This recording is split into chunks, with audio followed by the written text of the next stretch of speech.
Lattices. There is a natural class of partial ordered sets called lattices for which additional techniques to compute the values of the Mobius functions are available. Let P be a poset and let X is in P. If X which is less than equals to A in P, then we say that A is an upper bound for X. If B is less than equals to X in P, then we say that B is a lower bound for X. If A is an upper bound for both X and Y, and A is called a common upper bound for X and Y. A common lower bound is defined analogously. Now we are in a position to define the lattices. Recall that the minimum, respectively maximum element of a set, if it exists, is the element that is smaller, respectively larger than any other element of the set. Definition 16.25. A poset L is called a lattice if any two elements, x and y of L, have a minimum common upper bound A and a maximum common lower bound B. In this case, A is called the join of x and y, and B is called the meet of x and y. We denote these relations by x join y equals to A and x meet y equals to B. Example 16.26. The poset Bn is a lattice. Indeed, for any two subsets, S, which is subset equals to N, braces, and T, which is subset equals to n braces, the minimum subset of n braces containing both S and T is S union T, and the maximum subset of n braces that is contained in both S and T is S intersect T. Therefore, S union T is equals to S join T, and S intersect T is equals to S meet T. S union T is equals to S join T. S intersect T is equals to S meet T. Example 16.27.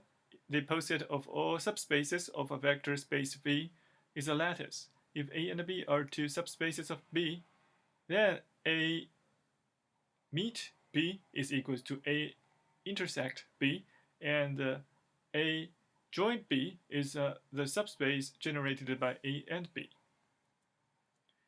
Example 16.28. The poset shown in figure 16.6 is not a lattice. Indeed, element A and B fail to have a minimum common lower bound. Both C and D are minimum upper bounds for them. Similarly, C and D fail to have a maximum common lower bound. Both A and B are maximum common lower bounds for them. A finite lattice always has a minimum and a maximum element, as we show in exercise 7. This is not necessarily true in infinite lattices. For example, the lattice of all finite subspaces of N, the natural number, does not have a maximum element, or even a maximal element for that matter. The operations join and meet can easily be extended to more than two variables. It is straightforward to check that in a lattice, A join B then join C is equals to A join the result of B join C. So we can talk about A join B join C, or in more generality, A1 join A2 join A3 and so on join AN. The same applies for the operation meet. The following simple proposition will be useful shortly. More importantly, it shows a typical lattice theoretical argument. Proposition 16.29. If x, y, and t are elements of a lattice L, and x which is less than equals to t, and y is less than equals to t, then x join y which is less than equals to t also holds. Similarly, if R is in L, and x is greater than equals to R, and y is greater than equals to R, then x meets y is greater than or equals to R. Proof. As both x and y are less than or equals to t, we know that t is a common upper bound for x and y, therefore it must be at least as large as their minimum common upper bound x meet x join y. Similarly, R is a common lower bound for x and y, therefore it must be at most as large as their maximum common lower bound, x meet y. We have seen that if we want to prove that a poset is a lattice, we have to show two things: the existence of the meet and the existence of the join for any two elements of the poset. Sometimes one of these two claims is a lot easier to prove than the other. In these cases, the following lemma can help. Let us say that L is a meet semilattice if, for any two elements x and y of L, the maximum common lower bound x meet y exists. Lemma 16.30. Let L be a finite meet semilattice with a maximum element 1 hat. Then L is a lattice. In other words, if our poset is finite and has a maximum element, then we only have to prove the existence of the meet. That of the join will automatically follow. Proof. Let x is in L and y is in L. Let B be the set of all common upper bounds of x and y. Then B is not empty as 1 hat is in B. We must show that B has a minimum element. We know that B is a finite set as L itself is finite. Let B equals to the set B1, B2, B3 until Bk. Then B equals to B1, intersect B2, intersect B3, and so on, intersect Bk exists, and is an element of B by proposition 16.29. Therefore, B, which is less than or equals to Bi for all I in K braces. So B is the minimum element of B. Example 16.31. The poset pi n is a lattice. Indeed, we will show that it is a finite meet semilattice with a maximum element. As pi n has B of n elements, it is finite. The maximum element of pi n is obviously the partition consisting of one block. If alpha and beta are two partitions of n braces, then alpha meet beta is the partition in which the elements I and j are in the same block if and only if they are in the same block in both of alpha and beta. Therefore, lemma 16.30 shows that pi n is a lattice. Recall from chapter 14 that a partition pi of n braces is called non-crossing if there are no four elements a less than b less than c less than d, so that a and c belong to a block b1 of pi and b and d belong to a block b2 of pi. As non-crossing partitions are partitions, the refinement order pi n defines a partial order on them. Example 16.32. The poset NCN of non-crossing partitions of n braces ordered by refinement is a lattice. Solution. Again, we show that NCN is a finite meet semilattice with one hat. Again, the one block partition is the maximum element of NCN, and our poset is finite. To see that NCN is a meet semilattice, note that if alpha and beta are both non-crossing, then alpha intersect beta, where the meet is based on pi n as defined in the previous example, is also non-crossing. Therefore, alpha meet pi n of beta is equals to alpha meet NCN of beta. Our claim then follows from lemma 16.30. We point out that it is not true that the join of two elements of NCN is also the same in NCN as in pi n. Indeed, let n equals to 4 and let alpha equals to the collections of sets 1 and 2, 4 and 3. And let b beta equals to the collections of sets 1, 3 and 2 and 4. Then a join pi 4 of beta is equals to 1, 3 and 2, 4. However, 1, 3 and 2, 4 is not even an element of NC4. On the other hand, alpha join NC4 of beta is equals to the set 1, 2, 3, and 4. To compute the Mobius function, of these lattices, we will need the following theorem. Theorem 16.33. Let L be a lattice with a minima element 0 hat and with a maxima element 1 hat. Then for any element A in L minus the set of singleton 1 hat, mu of 0 hat 1 hat is equals to minus times the summations of mu of x 1 hat summing for all x such that x meet A is equals to 0 hat and x is not equals to 0 hat. In other words, for lattices, the Mobius function can be obtained by computing a significantly shorter sum than in the case of general posets.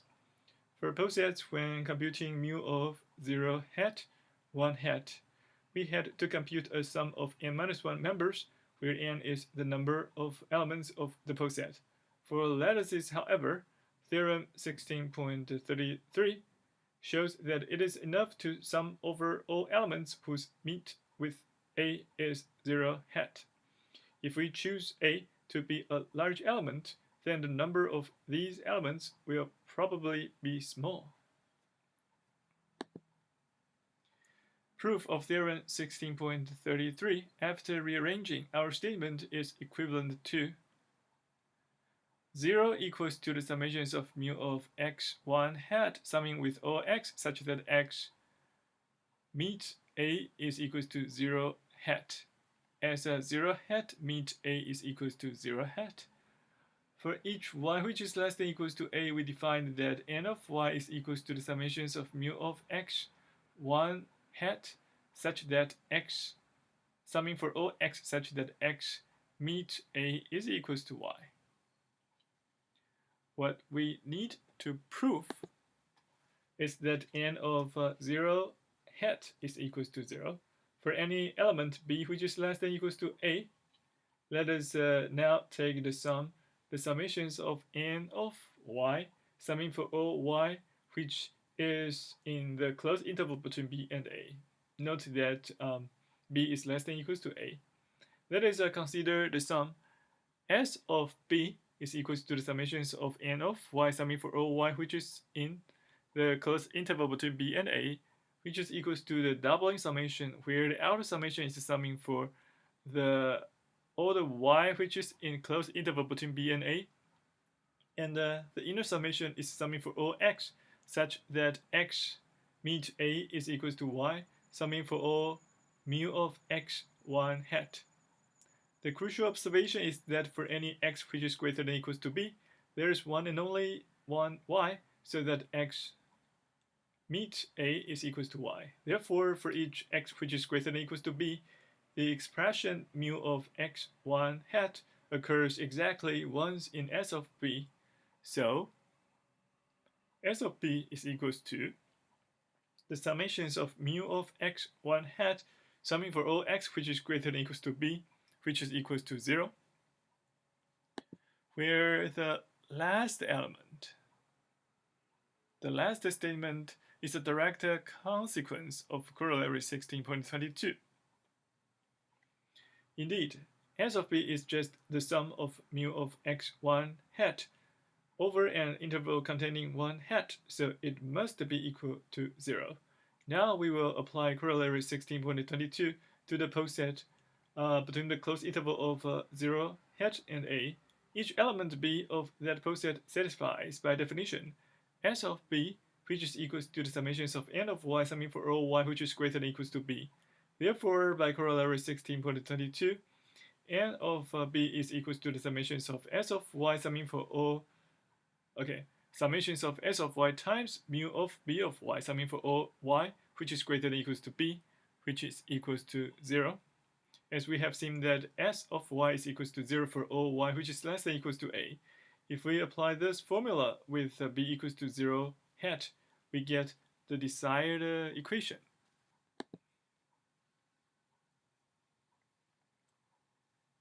Now we are in a position to compute the value of mu pi n of 0 hat, 1 hat, and mu n Cn of 0 hat 1 hat. Example 16.34 for all positive integers n, mu pi n of 0 hat 1 hat is equals to minus 1 to the n minus 1 times n minus 1 factorial. Solution, we want to use theorem 16.33. That theorem works for any non-zero element a in pi n, but we want to choose an a so that the summations of mu of x 1 hat summing for all x such that x meet a is equals to 0 hat and x is not equals to 0 hat is easy to evaluate. We propose a which is equals to the collections of sets. The first set is 1 to 3 until n minus 1. The second one is n, the singleton n. Then there are relatively few partitions x, so that x meet a is equals to 0. Indeed, in such partitions x, no two element I and j of n minus 1 braces can be in the same block. Therefore, x can only be one of the n minus 1 partitions which have one double block I n and the n minus 2 singleton blocks. Let x be any of these partitions. We then claim that x 1 hat, the closed interval between x and 1 hat, is approximately 2 pi n minus 1. Indeed, if the set In is the only doubleton block of x, then the elements I and n are in the same block in any partition from the closed interval between x and 1. Therefore, theorem 16.33 implies mu pi n of 0 hat 1 hat is equals to minus times the summations of mu of x 1 hat summing for all x such that x meets a is equals to 0 hat and x is not equals to 0 hat, which is equals to minus times n minus 1 times mu pi n minus 1 of 0 hat 1 hat. And our claim followed by induction on n. The observation that the closed interval between x and 1 hat, which is approximately 2 pi n minus 1, when x is a partition of n braces with one double block and n minus 2 single terms, can be generalized into the following statement. Proposition 16.35. Let Y be a partition of n braces that has k blocks. Then the closed interval between Y and 1 hat is approximately by pi k. 1 bar, not 1 hat. Proof: if two entries are in the same block in Y, they are in the same block in all elements of Y and 1 bar, the closed interval between Y and 1 bar. Therefore, in the poset Y and 1 bar, the blocks of Y play the role of elements. And the statement follows. The formula obtained for the Mobius function of the partition lattice is surprisingly simple. The Mobius function of Cn is even more surprising. Recall that the number of elements of that lattice is Cn, the Catalan number. Example 16.36. For any positive integer n, mu n Cn of 0 hat 1 hat is equals to minus 1 to the n minus 1 times Cn minus 1. Solution: we prove the statement by strong induction on n, the initial case being trivial. Assume the statement is true for all positive integers less than n. Let us proceed as in the previous example, with the same choice for a. What are the elements x so that A meet X is equal to 0 hat. As we know that A meet pi n of X is equal to A meet n Cn of X, it follows that these are again the partitions with n-2 singleton blocks and one doubleton block that is of the form In, the set In. What can we say about mu of x1 hat if X is the mentioned partition? As we are working in NCN, all partitions in the closed interval between X and 1 hat are non-crossing. As the set In is a block in X, all partitions in the closed interval between X and 1 hat can naturally be decomposed as a partition of the set I-1 braces and a partition of the set I+1, I+2, and so on until n-1. Based on this, we claim that the closed interval between X and 1 hat is approximately equals to NCI times NCn-I. Indeed, consider first the sublattice L1 of the closed interval between X and 1 hat, in which in all partitions each of the elements of the set I+1, I+2, and so on until n-1 forms a single block. So all the action takes place on the partitions of I braces. Then L1 is isomorphic to NCI because of the lattice isomorphism, which F, the lattice isomorphism which maps NCI to L1 defined by F of the singleton J is equals to the singleton J if J is in I-1 braces, and F of the set In is equals to I. Similarly, the sublattice L2 of X1 hat, in which in all partitions each of the elements of I braces forms a singleton block, is isomorphic to NC-I.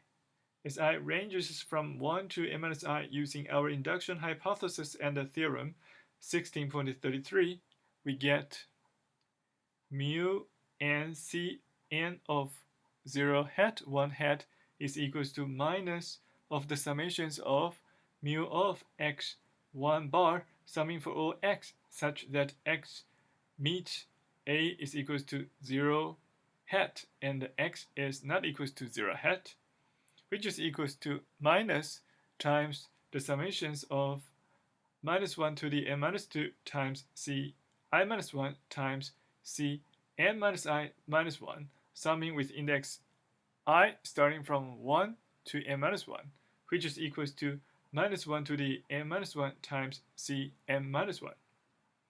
How many connected simple graphs are there on the vertex set and braces? The difficulty here lies in enumerating connected graphs. It is certainly clear that there are 2 to the n-2 graphs on these vertices, as each of the n-2 pairs of vertices can be connected or not connected by an edge. At any rate, the connected components of any simple graph on n braces partition n in a natural way, that is, vertices that belong to the same component will belong to the same block. This partition will be called the underlying partition of the graph. Now let H be any partition of n braces, and let us say that the blocks of H are of size C1, C2, C3, and so on until CH. We cannot directly tell how many graphs on n braces will have underlying partition V. We can easily tell, however, how many graphs will have an underlying partition D, so that D, which is less than or equals to H in pi n. Indeed, these graphs cannot have edges between vertices that belong to different blocks of H. They can have edges within each block of H. Therefore, their number is 2 to the summations of C I choose to, summing with index I starting from 1 to H. Let f of h be the number of all graphs on n braces with underlying partition h, and let g of h be the number of all graphs on n braces with underlying partition d, so that d which is less than or equals to h in pi n. Then g of h is equals to 2 to the summations of c I choose to, summing with index I starting from 1 to h, and g of h is equals to the summations of f of d, summing for all d which is less than or equals to pi n of h. So the Mobius inversion formula implies that f of h is equals to the summations of g of d pi mu pi n of dh, summing for all d which is less than or equals to h in pi n. We wanted to compute the number of connected graphs on n braces, that is, graphs whose underlying partition is the one block partition n. Substituting n in the last equation and using proposition 16.35, we get f of n is equals to the summations of 2 to the summations of di choose to, summing with index I starting from 1 to d, times minus 1 to the d minus 1 times d minus 1 factorials, where the outer summation, after we multiplying the exponent base with 2 and also the factorial and also the exponent base with minus 1, we summing for all d which is in pi n, where d is the number of blocks of d and the d1, d2, d3 until dd are the sizes of the blocks in D.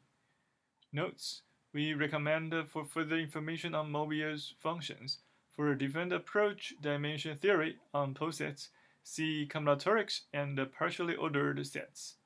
Dimension theory by William T. Trotter. Finally, we mentioned that the Dilworth theorem has a far-reaching generalization, the Greene-Foming Kleidman theorem. See reference 18 for details.